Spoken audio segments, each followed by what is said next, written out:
Bienvenidos amigos a un nuevo programa del Club Cuántico, un gusto saludarlos nuevamente. Estamos junto a Marco para llevarles otro tema de conversación en ciencia y tecnología. Hola amigos, buenas noches. Estamos dispuestos a conversar, como dice Ingrid, nuevamente de ciencia en este programa su Club Cuántico. Y hoy el tema es los avances en técnicas, terapias y tecnologías que nos ayudan a entender cómo algunos procesos afectan la salud humana, ¿cierto? Por ejemplo, y la biología en general. Eso es lo que vamos a conversar hoy día y específicamente tecnologías que tienen que ver con procesos físicos. Perfecto. Cuéntanos un poco cuáles son estas técnicas para que vayamos ya introduciendo el tema. Bueno, las principales técnicas, y un poco para contextualizar la conversación, y las más conocidas que todos, a las cuales hemos accedido todos prácticamente, una de las primeras es la de los rayos X. Entonces hay que entender un poquito qué son los rayos X. Cuando uno tiene dispara un haz de electrones, que son un tipo de partículas, hacia un objeto como un metal, y estos haces de electrones son altamente energéticos, o sea, tienen alta energía, se produce un fenómeno bien especial. Al chocar contra el material, es decir, al chocar con los átomos, hay algunos electrones que pasan por su energía al otro lado y hay otros que sencillamente interaccionan directamente con los núcleos atómicos. Eso significa traspaso de energía al núcleo atómico y por lo tanto el núcleo que tenía una cierta estabilidad se vuelve un núcleo inestable y tiene que volver a su estado de equilibrio inicial. Como la energía que se traspasa es muy alta, generalmente ese regreso al estado inicial de equilibrio es a través de la emisión de otra energía. Y en este caso, dependiendo efectivamente de cuán intenso fue este paso de los electrones, van a emitir fotones de una cierta longitud de onda que generalmente van a estar dentro de un cierto rango, que es el rango de los rayos X. A estos fotones es a los que se llama finalmente, a esta energía, a la que se llama energía de rayos X. ¿Estos tienen algún riesgo también para la salud? Sí, tienen riesgo para la salud, como toda radiación de este tipo, pero tienen algunas ventajas. En su interacción con la materia hay elementos que son transparentes al paso de los rayos X, es decir, no los detectan. Sin embargo, hay otros que sí los detectan. Por ejemplo, en el caso de los huesos, ¿no es cierto? Cuando nosotros nos hacen la famosa radiografía, es precisamente eso lo que pasa, ¿no es cierto? Hay una cantidad de rayos X que pasan a través de la materia blanda. Sin embargo, cuando tratan de transitar a través de los huesos, que es una materia más densa, ¿no es cierto?, o son absorbidos o también traspasan al otro lado. Y eso en una placa fotográfica se ve, ¿no es cierto?, en esa foto que nosotros solemos tener en nuestra mano cuando se nos entregan los exámenes, en donde aparecen los huesos, el cráneo, etcétera, como una especie de negativo de eso es en realidad de nuestra realidad interna. Y con respecto a la tomografía computarizada, que es otra de las tecnologías que se utilizan actualmente. La tomografía computarizada se basa exactamente sobre el mismo principio, también son rayos X. La única diferencia es que aquí el haz de rayos X no está dispuesto de forma fija, sino que se hace girar en torno al paciente. Este haz hace un giro completo respecto de la zona que se quiere estudiar. Una vez que hace esto, a diferencia del sistema de rayos X tradicional, lo que pasa es que esa información es enviada a un computador que la procesa, y la procesa a través de ecuaciones matemáticas bastante complicadas. Lo que permite hacer esto son cortes transversales de imágenes del cuerpo del sujeto. Y luego esas mismas imágenes que son en 2 dimensiones se llevan a imágenes en 3 dimensiones, de tal manera que tú puedes ver prácticamente el comportamiento o el órgano que tratas de estudiar bajo determinadas condiciones. Ahora, tanto en el caso de los rayos X usuales como de los rayos X en el caso de la tomografía computarizada, hay que decir que esta radiación es obviamente radiación peligrosa. que debe hacerse bajo dentro de ciertos rangos y tomando las precauciones necesarias. Es decir, tú no te puedes someter a radiación X durante mucho tiempo. O sea, no es muy conveniente que uno se pase haciendo exámenes tampoco, a pesar de que las cantidades que se usan son mínimas y se supone que en un examen eso no va a producir absolutamente ningún daño desde el punto de vista genético ni físico en general. Por eso los exámenes también en general son bastante breves. Son breves y no son muy continuos tampoco. O sea, la idea es que uno no se esté haciendo todos los días radiografías. Y respecto a la tomografía computarizada, ¿cuál es su diferencia con la tomografía por emisión de positrones, que es otra de estas técnicas también? Sí, la tomografía por emisión de positrones se basa en un principio diferente. En todo caso, todas las técnicas estas tienen que ver con las interacciones entre objetos de la naturaleza con otros objetos de la naturaleza. En este caso, el cuerpo humano, nosotros, y partículas elementales o radiación. En el caso de la tomografía por emisión de positrones, el principio tiene que ver con el decaimiento beta o el decaimiento radioactivo que está asociado a las interacciones débiles. Todos sabemos que hay 4 tipos de interacciones en la naturaleza y la responsable de la desintegración de la materia es precisamente la interacción débil. Para explicar un poquito y contextualizar, tengo que hablar un poquito de la física del núcleo y en qué consiste más o menos este decaimiento beta. El núcleo tiene un número asociado, que es el número atómico, que es el número de protones que tiene, que en el caso de un elemento se mantiene constante, variando sí el número de neutrones. La variación del número de neutrones va a tener como consecuencia que el átomo sea más o menos inestable. Un estado de equilibrio del átomo es precisamente un estado estable. Sin embargo, cuando tiene un exceso, bajo determinadas condiciones, o una deficiencia de neutrones, el átomo podría eventualmente tener esas características inestables, se llama un isótopo del átomo en general, y va a haber un cierto tipo de decaimiento en algún momento para volver al estado más estable.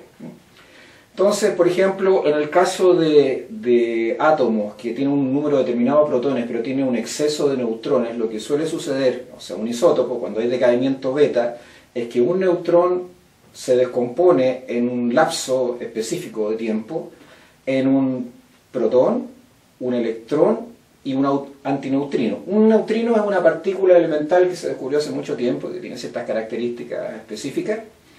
El antineutrino es su antipartícula, ¿okay?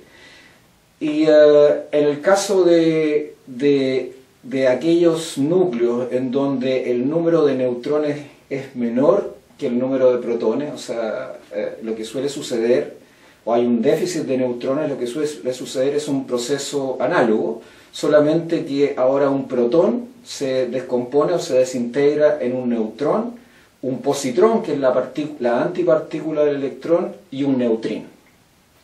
En este caso, la idea, ¿no es cierto?, es tratar de compensar esos déficits que se producen en los átomos y, como insisto, volver de sistemas inestables a sistemas estables. Hay isótopos de algunos elementos que, siendo inestables, sus periodos radiativos son muy largos. Por ejemplo, en el caso del carbono 14, para decaer al carbono 12, que es el estable, tú puedes esperar 6.000 años. En el caso del carbono 11, para decaer al carbono 12, son 20 minutos. Entonces, ¿cuál es el uso del positrón? En el caso del carbono 11, el decaimiento es un decaimiento beta positivo, se llama, porque aparece el positrón, que es la antipartícula del electrón que tiene carga negativa, y en el caso, cuando decae el neutrón ahora, decae a protón, electrón y antineutrino, eso se llama decaimiento beta negativo. La partícula beta es en el caso del decaimiento del neutrón es el electrón, y la partícula beta más recibe ese nombre en el caso del decaimiento del protón a un neutrón, un positrón y un neutrino. En ese caso, el positrón se denomina beta más, es la partícula beta más. Entonces, bueno, si uno quisiera usar en procedimientos de observación el electrón o el decaimiento beta para 6.000 años, prácticamente no te sirve. Entonces, ¿cuál es la idea? Usar estos decaimientos en donde aparecen positrones y que tienen una vida muy corta. Además, el positrón tiene una gracia, o tiene una característica. Como es una antipartícula, interactúa muy rápidamente con la materia ordinaria y se desintegra prácticamente inmediatamente. O sea, en el caso de ciertos tipos como te dije, el carbono 11, cuando pasa al carbono 12, los positrones que aparecen rápidamente desaparecen, ¿no? Por interacción con otros electrones presentes en la materia ordinaria. Se interactúan con materia del cuerpo que está formada por materia ordinaria, por la materia común, obviamente van a desaparecer rápidamente. Pero no desaparecen sin hacer escándalo. Es decir, el positrón y el electrón que encuentra en su camino se desintegran ambos produciendo emisión de energía. En este caso, dos fotones de alta energía, como los rayos X, entre comillas, en realidad son los rayos gamma, de una determinada longitud de onda y muy intensos, que se dispersan en direcciones opuestas, ¿no? Entonces, este es un fenómeno que es interesante desde el punto de vista físico para poder utilizarlo en la observación de objetos físicos, particularmente en el caso de la medicina. ¿Cómo se aplican estos positrones entonces a la Bueno, medicina? si los positrones aparecen en el decaimiento beta positivo, lo que a uno le interesa es tener material o átomos inestables, ¿no? Para usarlo, porque de la inestabilidad de los átomos es donde emerge precisamente esta partícula. Y además que sea una partícula que se desintegra rápidamente es una cuestión que va a ser necesario para el caso de la aplicación en las observaciones de los organismos vivos. El procedimiento es muy simple, es generar materia que sea inestable desde el punto de isótopos de núcleos determinados, que se puedan introducir dentro del organismo de alguna manera a través de materia también, y que se localicen en áreas específicas del cuerpo. Ahora, en el momento en que esta materia decae, que tiene que ser bastante rápido, se producen estos positrones que van a interaccionar con los electrones en el organismo. Al interaccionar con los electrones en el organismo, lo que va a pasar es que va a producirse esta desintegración de las dos partículas con la aparición de estos dos fotones que se dirigen en direcciones opuestas, las cuales van a ser captadas desde el exterior y tú vas a poder localizar usando precisamente localizadores y computadores exactamente dónde estaba ubicado el positrón. Y de la misma manera que se hacía con los rayos X usando métodos computacionales y métodos matemáticos, vas a poder tener una imagen precisa del lugar en donde se produjo el fenómeno de desintegración positrónica. Y te va a dar una imagen general del organismo o de la parte del organismo que tú quieres estudiar. Ahora, para eso tú primero tienes que producir estos isótopos inestables, y para hacerlo generalmente lo que se hace es disponer una cámara al lado del lugar en donde se pone al paciente, en donde hay un ciclotrón, que es en el fondo un acelerador de partículas que sirve para producir estos isótopos inestables, que como viven muy poco es necesario que sean trasladados inmediatamente al lugar en donde se encuentra el paciente, sean inyectados generalmente estos isótopos dentro de tu corriente sanguínea, asociados por ejemplo con azúcares, con agua. No es el azúcar usual ni el agua usual, porque está usando isótopos inestables, y usar aquellos isótopos necesarios y que tú sabes por experimentos que se localizan en determinados sectores del cuerpo, del organismo, que tú quieres estudiar.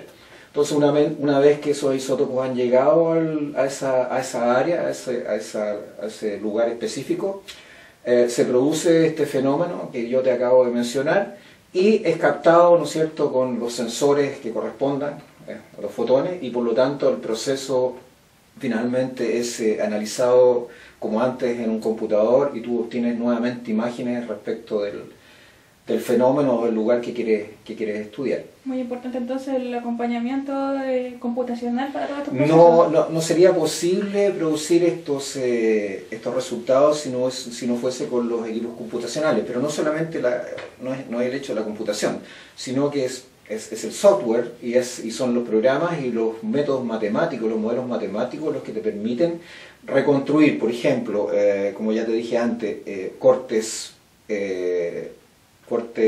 transversales del organismo y después transformarlos en imágenes en 3 dimensiones que tú puedes estudiar. Ahora, lo que es notable, y yo quisiera recalcarlo, ¿no es cierto? Estos son métodos que son absolutamente novedosos. Nosotros no observamos la naturaleza directamente con nuestros ojos de esta manera, ¿eh? Tú estás haciendo uso de herramientas e instrumentos que vienen de fuera tuyo para poder tratar de entender el mundo que te rodea.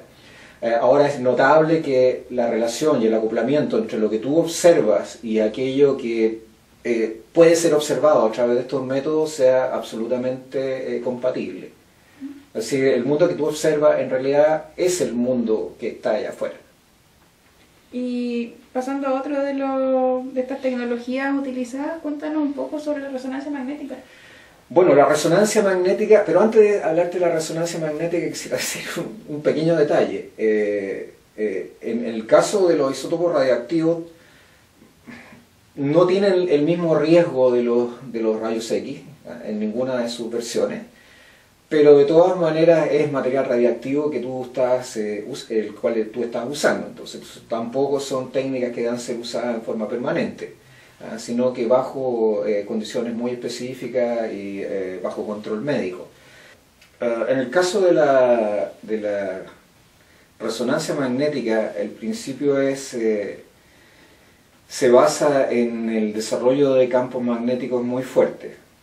Se hace exactamente lo mismo que se hace usualmente, que es introducir al paciente en un espacio restringido, cerrado, y se encuentra rodeado por campos magnéticos de una cierta intensidad, campos magnéticos además a los cuales tú puedes hacer variar su intensidad o su frecuencia.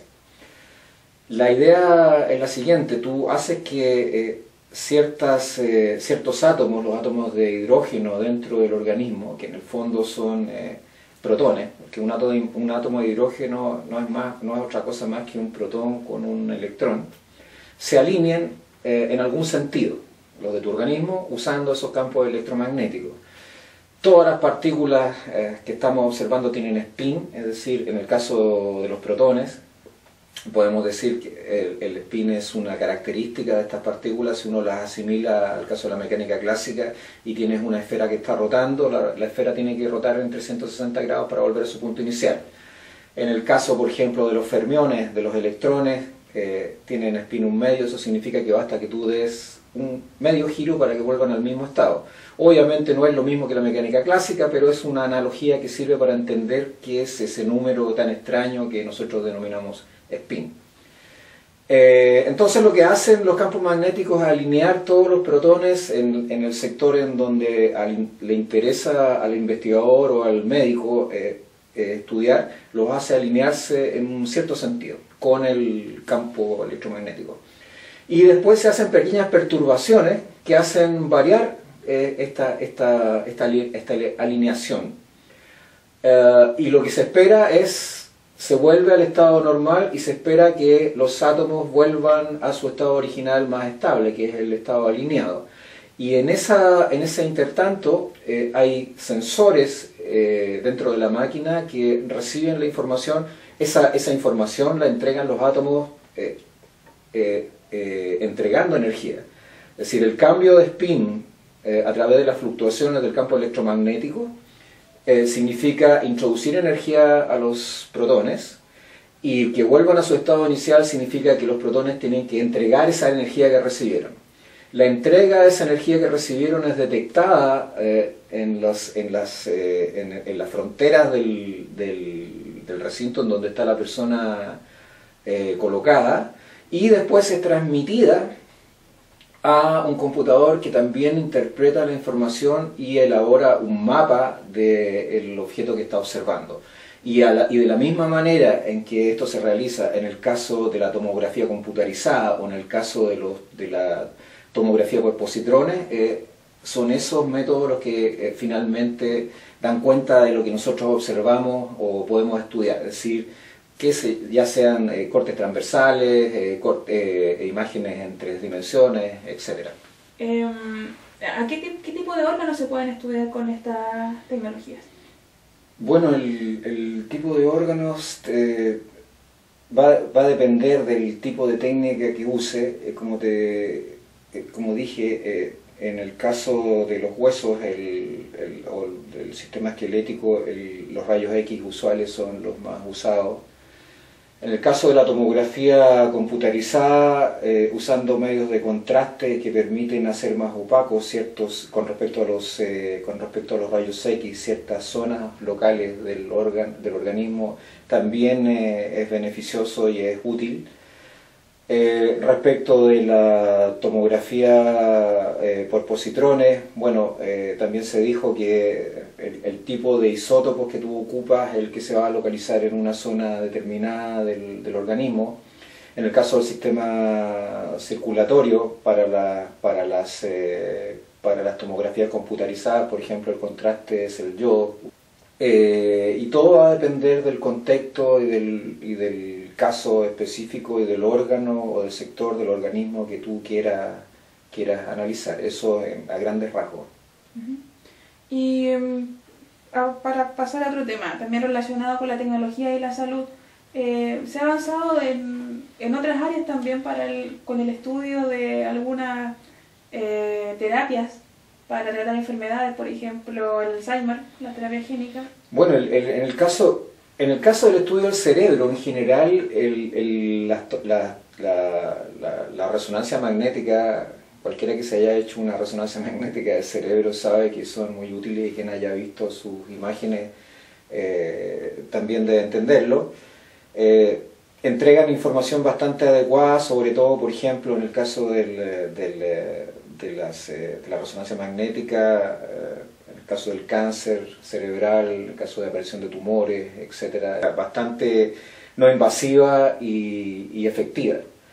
De la misma manera, terapias, ya no análisis o exámenes aplicadas en el caso del cerebro y en el caso de la enfermedad específica del Alzheimer que se ha estado tratando últimamente, que tiene que ver con la aplicación de métodos de la ingeniería genética para reducir ciertos problemas que la enfermedad produce. Una de las causas aparentes del Alzheimer es la acumulación en placas de un péptido llamado beta-amiloide en la región cerebral, en alguna zona de la región cerebral. Lo que hace el beta-amiloide o estas placas es que producen deterioro de las dendritas de las neuronas, y por lo tanto el nivel de comunicación entre neuronas se ve profundamente deteriorado. Estudios recientes habrían indicado que en el caso de los enfermos con Alzheimer existe una baja notable de una hormona que es característica de la grasa, que se llama leptina. Entonces se propuso que la elevación de los niveles de leptina, haciendo uso de algún tipo de técnica, podía eventualmente producir una mejora en el caso de esta enfermedad. Los experimentos realizados en ratas, por lo menos la información que yo tengo, haciendo uso de métodos de la ingeniería genética, específicamente del lentivirus, a los cuales se les hacen modificaciones de tal manera de poder introducirlos en el organismo para que transmitan un gen determinado a las células del recipiente, diré. Han dado buen éxito. Produciendo en forma no natural, entre comillas, leptina en el caso de estos roedores, y mejorando la condición de las dendritas neuronales. Eso es una buena noticia en general. Esto entiendo que son investigaciones que están recién iniciándose, no se han desarrollado. Tiene que pasar mucho tiempo para que empiecen a ser desarrolladas en seres humanos. Pero es muy alentador saber que, y desde mi punto de vista es muy importante, que estas técnicas finalmente comiencen a dar resultados. Desde mi punto de vista, el futuro es el futuro genético. No hay una mejor herramienta desde mi perspectiva para mejorar las condiciones de vida del ser humano que controlar las propias condiciones de vida del ser humano, es decir, su propia biología. Y esto haciendo uso de métodos que la naturaleza ha utilizado durante millones de años para modificar los organismos vivos. Perfecto, estamos llegando así entonces, amigos, al cierre de este nuevo programa. Muchas gracias por acompañarnos, gracias Marco. En 15 días más volveremos con un nuevo invitado. ¿Algo más que quiera comentarle a nuestro...? Sí, ya que estamos hablando del cerebro, ya hemos hablado del cerebro, pronto tendremos un especialista para que nos converse específicamente sobre estos temas, el que se trató en el último bloque del programa. Así que muy buenas noches, los esperamos en 15 días más en este subclub cuántico. Buenas noches.